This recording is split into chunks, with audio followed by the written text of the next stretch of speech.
been a while since I'd been back in the US. Next up, the notorious mugshot.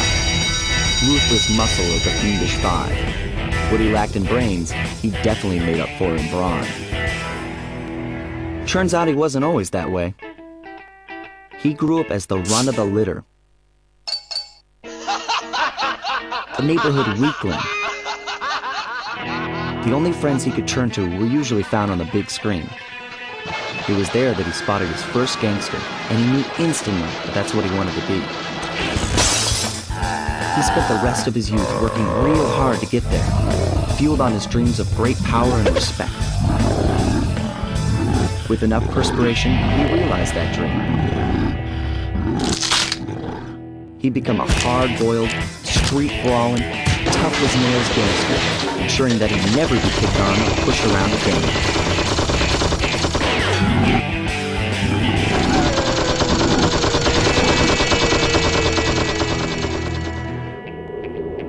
So he's holed up in Mesa City, huh?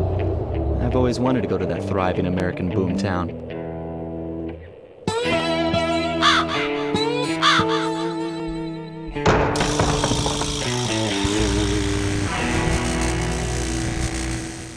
Well, howdy there, friend. Welcome back to the Sly Raccoon commentary with me, Solidus-Skully.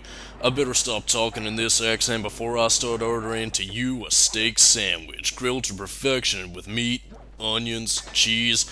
I kind of forgot where I was going with that, sorry. But anyway, welcome back to the Sly Raccoon commentary. I am your host, Solidus-Skully, and now that we have acquired the Ninja Spire Jump, we got a new move to play with. Of course, we have to wait until Bentley tells it to us, because Sly couldn't possibly act on his own. Apparently he doesn't have the common sense page of the Thievius Raccoonus. I don't know. Jokes aside though, this is probably one of the most useful abilities in the game, and arguably it's the sort of ability which I think ended up in Infamous as well. Infamous, of course, being another Sucker Punch Productions game, but yeah, in Sly Cooper all you have to do is just jump and hit the circle button, and Bob's your uncle, you pretty much have your jump move. In Infamous though, you can, well, Cole can kind of do it automatically, you just jump towards whatever you need to do, and the game itself will just lock in onto whatever you're trying to land on, and yeah, so that kind of puts Cole over Sly. But then again, without Mr. Raccoon here, Cole wouldn't have his jump move, which isn't really even a move, really, it's just Cole's experience with parkour. God, that was a really big missed opportunity with the PlayStation All-Stars thing. I mean, it was funny enough having Nathan Drake and Sly Cooper swear off. Like, I mean, as much as people might, you know, shit on that game, it at the very least gave us Nathan Drake meets Sly Cooper. But I would have paid some good money to have seen, you know, Cole McGrath square off against Sly Cooper. I just think that would have been utterly brilliant. But anyway, we are now in Mesa City. Bunch of new enemies. Well, I mean, I say new enemies, but realistically speaking, they're pretty much just reskins of enemies that we've already fought. Which is something that will become a little bit more noticeable as we go on. Like, I mean, the dogs over there, they're pretty much tantamount to the belly-flopping walruses that we saw in Sir Raleigh's chapter. But again, if it wasn't already obvious enough, that a lot of the enemies in Mugshot sector is pretty much all dog-themed, which is, well, quite curious. Also does bring to mind a question that I've actually been thinking about recently, especially after reading a little story called Light of the Moon by AHAT96, who was a good friend of mine, and I don't know if he's released a story yet, but if he does, and well, when he does, I suppose, give it a read. I might link it if I know where he's posting it. I don't know. It just brings to mind all sorts of questions about animals, both anthropomorphic and, well, I guess as we understand them. Because, like, I mean, as you can see here, Sly lives in a world with anthropomorphic animals, like, you know, raccoons and dogs, and pretty much any species imaginable as, you know, having human features. But then you also have cases of dogs, you know, as we saw just there, which are pretty much what you'd see as a pet. And that's always been a curiosity to me. I mean, I don't necessarily count things like, you know, Crash Bandicoot or Sonic the Hedgehog in that case, because, you know, that's clearly meant to be an aberration, either an aberration of science, or it's just a fact of their universe that they live alongside, you know, humans. But there's also regular dogs inhabiting that universe, and I've always been curious about that, and how anthropomorphic worlds really go about that if there's no, you know, human beings in sight. I mean, I guess you could probably also bring up the counter-argument of how humans and apes kind of coexist in the same plane of existence as well, but I don't know, it's a curiosity to me, and I'm honestly wondering if anybody has ever done some exploration into that. Like, I mean, is there pet humans? I don't know. My brain is just full of concepts today. But anyway, we have new security measures. Well, not necessarily. These are floor lasers. And again, like the other ones, if you step on them once, they'll activate the alarm, step on them twice, well, then you'll pretty much be screwed. And by that, it's basically just a case of, they'll give you acute combustion, as Bentley had mentioned. This level is also very deceptive with some of their clue bottles. I mean, I don't think you'll probably find them on the first time through, since they are hidden away in some pretty cleverly hidden nooks and crannies. Although there is one particular moment of bullshit, which we are getting to right now, actually. As soon as we get those two clue bottles there. Jump down here, there's a clue bottle hidden behind that car. Doesn't sound too difficult, I mean, after all, you're pretty much able to navigate your way, even if slightly. But again, as you'll soon see in a little bit, just after we take care of this dog. Mr. Ruff, which actually kind of reminds me of the dog from the Tom and Jerry cartoons, which I'm guessing was probably intentional on Sucker Punch's part. But in any case, let's take a look here. Jump above that and you'll find your clue bottle. And again, it might look very cautious, but that's only because of what's coming up soon. Okay, clue bottle's right there. Doesn't seem too difficult. Here's the problem. It's very difficult to find your way around. You have to kind of pivot and jump around.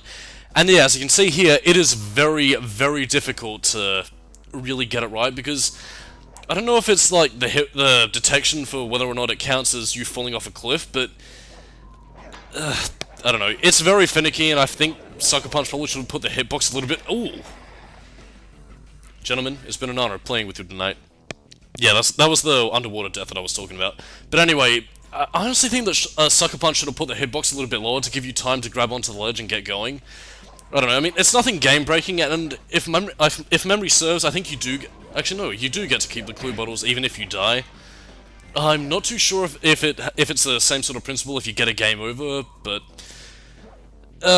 suffice it to say, you do keep your clue bottles even if you die. So, I mean, if you have to make a suicide run, that's fine. But at the same time, though, it is something to be said about bad game design if you have to kill yourself in order to get a clue bottle.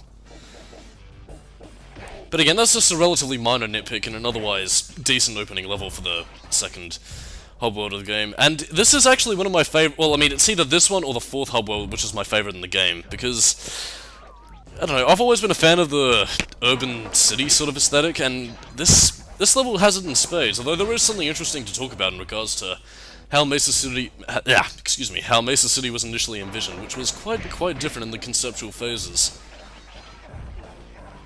And I guess something also interesting to note story-wise is that this is, well, with Mugshot, for example, this is the first time the Psy series ever really delves into bosses with more sympathetic backstories. I mean, Sir Raleigh was, well, basically kind of a shit, who was just evil because YOLO, whereas Mugshot was given a more sympathetic backstory, but at the same time, it's something that doesn't really make its way into him being a sort of a tragic villain as much as it is someone who's an out-and-out villain, but has an understandable reason for doing so, which, you know, I like. I mean, just because you have a sympathetic backstory for your villain, that doesn't necessarily mean that, you know, you're going to be sympathizing with them or that it makes them any less credible as a threat, which is something that I feel a lot of people seem to bring into horror movies, for example, because I remember all throughout the late 2000s when people were criticizing movies like Nightmare on Elm Street, Halloween, well, especially, my biggest case of point here being Friday the 13th Halloween, not so much Nightmare on Elm Street, because I feel that it kind of fucked up the potential, and if you're wondering what I'm talking about the remakes that came out around that time. Yeah, I don't think a sympathetic backstory necessarily ruins the mystique of horror monsters, or even, you know, tangible villainous threats, as much as it does kind of add a few dimensions to them. It's all about how it's handled, of course, and I guess there is something to be said about how it's handled in a cartoony platform compared to a horror movie, but at the same time, though, I think there is a balance to be met with. It's just that a lot of people, especially in Hollywood, just haven't really cracked that yet. And again, regardless of such, getting back on topic, yeah, you will have to backtrack a ways if you want to get the clue bottles. Especially since some of them are actually like that. I mean, you wouldn't really think to look there. And actually getting up to there is actually a bit of a point of contention, because while you can just barely make it, there is actually a little pipeline off in the crane which you can use to scuttle across over to this little thing over here, which is, again, deceptively hidden, and it's the sort of thing where you don't... where it's the sort of thing which should be obvious, but you never quite think to do it, and press the circle to enter the vault code. I don't know, I mean, Sly Raccoon is just a little bit tricky in that regard. I wouldn't say it's impossible, or it's a god dang it sort of thing, but it is something to look out for.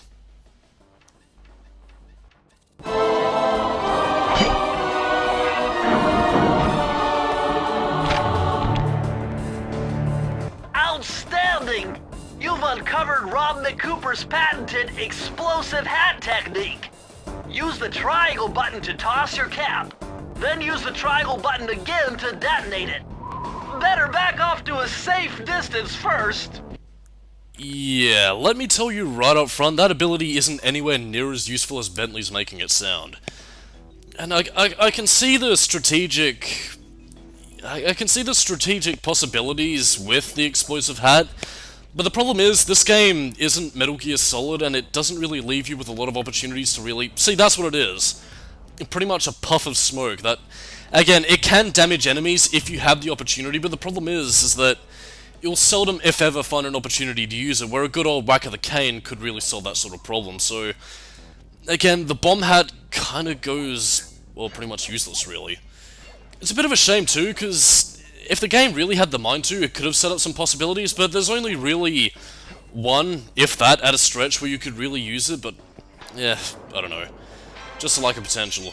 Anyway, a short part this Thursday, but this is only the introductory stage, so come back next time in the Sly Raccoon commentary, where we will be tackling Mesa City good and proper. I am Solidus-Skully, keep it new metal, catch you later.